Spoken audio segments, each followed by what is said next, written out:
اسی طرح جود و سخاوت رمضان میں اللہ تبارک و تعالیٰ کے راستے میں خرچ کرنا چاہیے. غریب غربا کو، بیوہ مساکین کو، جن کے پاس کھانے کی چیز نہ ہو، خاص طور پر افطار کی نیت سے، افطاری کی نیت سے صدقہ خیرات کرنا. جو کسی کو افطاری کرائے گا، نبی کریم صلی اللہ علیہ وسلم نے فرمایا اس کو بھی اس روزہ دار کی طرح اللہ تعالیٰ کا ثواب عطا فرمائے. نبی علیہ السلام عام حالت میں بڑے سخی ہوتے تھے، خرچ کرنے والے ہوتے تھے، آپ سے بڑھ کر کوئی سخی نہیں تھے.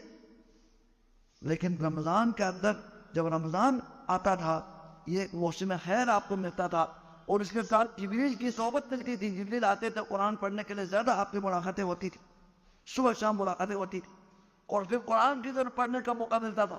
تو یہ سارے خیر اکٹھے ہونے کی وجہ سے آپ علیہ السلام کے جود و سخاوت میں بہت زیادہ تیزی آتی. حتیٰ کہ حضرت عائشہ رضی اللہ تعالیٰ عنہ فرماتی ہے کہ